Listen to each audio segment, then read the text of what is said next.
What does dating look like when your romantic getaway might involve outrunning a polar bear, and your idea of a cozy night is sharing body heat in an igloo? For the Inuit, love has never been about grand gestures. It's about survival, community, and a bond as unshakable as permafrost. From ancient matchmaking practices to modern love stories, here's how Inuit date, find love, and marry at a freezing -64 degrees Celsius, -85 degrees Fahrenheit. Forget dimly lit bars or awkward coffee dates. Inuit courtship unfolded through shared survival. In a world where your dating pool might consist of the 20 other warm-blooded humans in your village, courtship was less about candlelit dinners and more about answering life's most important question. Can these people keep me from becoming a human popsicle? The Inuit didn't need pickup lines when they had these foolproof romantic strategies. Inuit girls especially liked hunters, as nothing says, "I'm marriage material," like providing enough blubber to keep the entire village fed.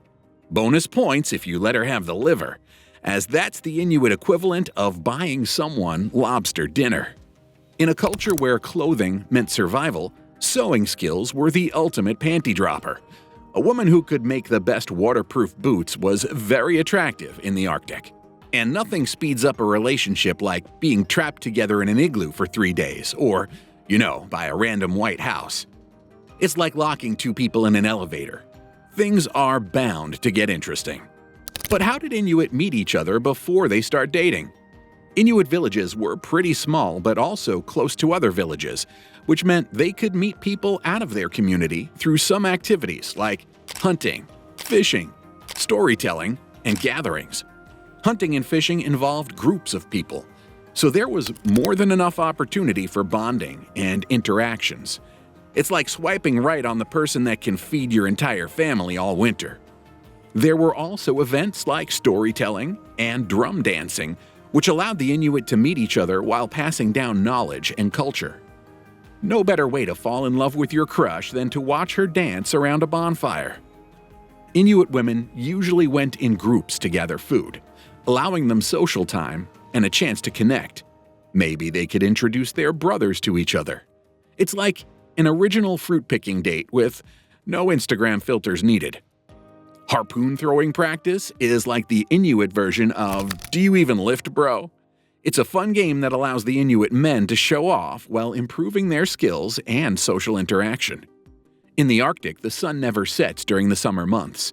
This is actually a romantic time for couples to gather outside in the early evenings to socialize. Have you ever seen an Inuit couple kiss each other before? They're not actually fans of PDA. There are no mouth-to-mouth kisses in public, as this is very badly perceived among the people. Some say it might have something to do with the super low temperatures and not Inuits being shy, since the temperatures are as low as -64 degrees Celsius or -85 degrees Fahrenheit.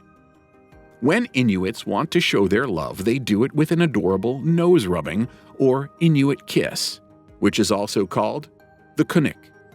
They press their nose and upper lip against the cheeks or forehead of their loved one and breathe in.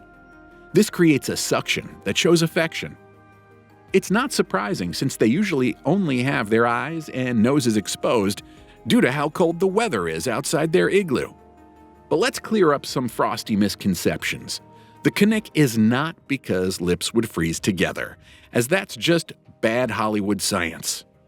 It's also not the Inuit version of French kissing. It's pretty much the best way for them to show love when 90% of their face and body is covered with furs. Hunting and harpoon throwing might not be common among Inuits today, but Instagram and the internet is. Today's Inuit youth have the best of both worlds, easily using social media to communicate and date others in their community. Inuit might not be using dating apps since they usually have such a small community in their villages. Why use a dating app when you know the name of everyone in your community? Still, they fall in love just fine. Modern Inuit can meet new people by attending community events, celebrations, and festivals. These are some of the best ways to keep your eye out for a cute Inuit boy.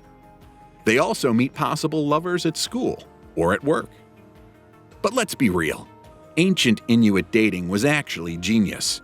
There was no ghosting, as you'd have to face them every day when hunting, fishing, or cooking. You were worth your skills and how you helped the family, not by your wallet. And if your potential partner easily survived the Arctic winters, they were the responsible adults. Forget floral arrangements, DJs, and seating charts. Traditional Inuit marriage was the ultimate no-frills relationship package. No ceremony? No problem. No priest? Who needs them? All they needed was a couple, an igloo, and the community's approval. If they could share a small space without wanting to strangle each other, they were a perfect match. Traditional Inuit relationships were low-key genius. And why date for years to spot red flags when a single hunting trip reveals all his flaws? In Inuit communities, marriage wasn't official until they moved in together. Inuit couples skipped the aisle and went straight to the "congrats, you're basically married" phase. Once they decided to be together, they built an igloo together to move in. Igloo construction skills were probably the ultimate compatibility test. From there, they share their first meal and survive the next winter together. Many marriages were arranged by parents or close relatives, sometimes before birth. Imagine having a spouse lined up before you could even walk. Families considered skills, resources, and character when choosing partners, ensuring a match that benefited both households. Since Inuit societies were small and closely knit, marriages weren't just about romance. They were about survival. By forging strong family ties, communities stayed connected and supported each other. Even if an arranged couple grew up and didn't marry, their families remained bonded. This was the original no hard feelings policy. When survival was on the line, the Inuit got creative with their love. When men were scarce due to war or hunting accidents, and extra hands were needed, it was time for polyandry. There were also rare cases of polygamy, because supporting multiple families in the Arctic was like trying to afford 3 mortgages in a blizzard. Weird enough, they had spouse exchanges, the ultimate trust exercise. Temporary swaps strengthened community bonds and probably led to some very awkward seal hunts afterward. Polygamy wasn't common, but divorce actually was. Inuit marriages could dissolve as easily as they formed. No lawyers, just practicality. It could be any reason, maybe chronic bad hunting luck, as no woman wants a husband with poor seal catching skills. Igloo compatibility could also be a problem, as not everyone can survive in such a small house for many winters. But the worst way for a marriage to end in the Inuit communities was for a partner to go hunting and, unfortunately, never come back. They simply buried their loved ones at sea and looked for ways to move on. Today, Inuit marriages blend old and new. Some still skip all the fuss, but thanks to missionaries, there can be white weddings in these communities. Community approval still matters a lot, too, although this approval might be shown through social media. Inuit people often have weddings with traditional elements, but they also combine this with contemporary customs and practices. If you visit an Inuit wedding, get ready for fun and vibrant activities like throat singing and drum dancing. They might also wear traditional Inuit clothing and play their kind of music, but others might be similar to the weddings that you're used to. So next time you plan a first date, ask yourself, could we survive negative 64 degrees Celsius together? Drop a snowflake in the comments if you're up for an Arctic romance. Forget Love Island. Inuit couples played the original extreme relationship simulator, as Inuit relationships came with a lot of couples therapy. After all, how can you stay mad when your survival depends on teamwork? And how much space can you possibly get in a tiny igloo unless you want to become a human icicle? The concept of personal space simply didn't exist in igloo living, as these igloos aren't as large as you might think. Couples have learned to coexist in incredibly close quarters, and when they couldn't take it anymore, they exchanged spouses. Spouse swaps weren't scandalous, but more about survival, skill sharing, and keeping alliances strong. Inuit relationships thrived on humor, practicality, and the understanding that sometimes a change of company was the best way to keep the peace. In an unforgiving landscape, love was less about romance and more about resilience. In Inuit culture, survival depended on teamwork, not rigid gender roles. Every task was vital. Forgetting yours could mean starvation or freezing. Men were the hunters, securing seals, walruses, and the rare whale. Without them, there was no food or resources. They also built essential tools, weapons, and kayaks because nothing says romance like a well-sharpened harpoon. Women were chefs, tailors, and caregivers. They prepared food, dried meat, and crafted warm clothing from animal hides. Keeping the family fed and warm was a full-time job in the Arctic. Some roles overlapped. Both men and women fished, gathered, and took care of children. Even dads babysit while repairing sleds, and some women picked up harpoons when needed. Today, Inuit gender roles are more flexible. Many have modern jobs, while others preserve traditions. One thing remains: Inuit families continue passing down their survival skills to the next generation. Inuit can date, find love, and marry, even when they're of the same sex. Before missionaries showed up with their rule books and stiff collars, Inuit communities had a refreshingly pragmatic view of relationships. If you can survive an Arctic winter together, who cares about gender? Many Inuit recognized Sipinik, people assigned one gender at birth but lived as another. It's what we call gender fluidity today. Hunters could become seamstresses, and women led walrus hunts. There were no gender roles. During long isolation, same-sex partnerships were sometimes formed out of necessity. And then it stuck because, well, have you seen how cold it is up there? So if a man didn't like women but preferred men instead, there was nothing wrong with building an igloo together. Traditional Inuit culture might not have understood same-sex marriages the way we do today, but there's now a lot of acceptance and recognition in same-sex relationships and LGBTQ+ rights within Inuit communities. Greenland has already legalized same-sex marriage, and this extends to their Inuit communities. Also, Nunavut has been accepting same-sex relationships lately.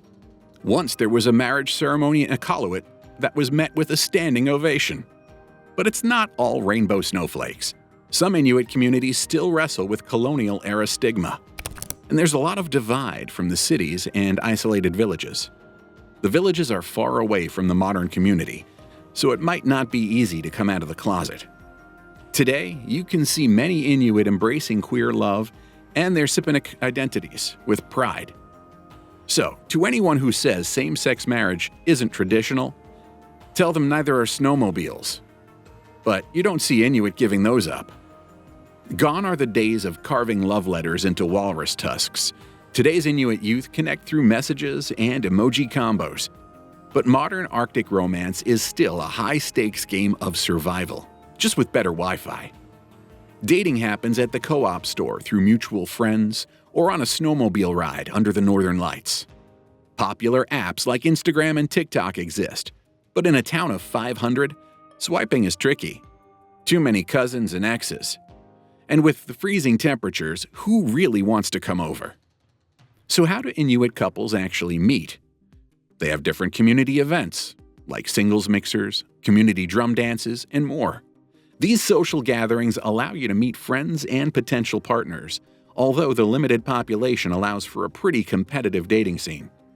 People also meet through friends and family. The best way to find a partner is with a blind date, carefully arranged by your mom. Even hunting trips double as matchmaking opportunities. Modern Inuit weddings are cultural mashups, combining the modern ideas with traditional outfits. But for one thing, they always have their weddings indoors. After all, they don't want to freeze to death outside on that important day. Christian weddings have become common, but many couples add elements of their ancestral culture. They focus a lot on community feasts, although it might now include both traditional foods like raw seal liver and store-bought wedding cake. Inuit didn't like showing their affection in public before and preferred their kunik nose-rubbing in public. But now, younger generations also embrace Western-style kissing and don't feel shy about all that kissing in front of their elders. The parents usually buy a house for the newlyweds, and the families pool money together for the wedding. Even guests bring in cash and practical gifts. And let's not forget the children. Parents always expect the couple to have children very soon after marriage.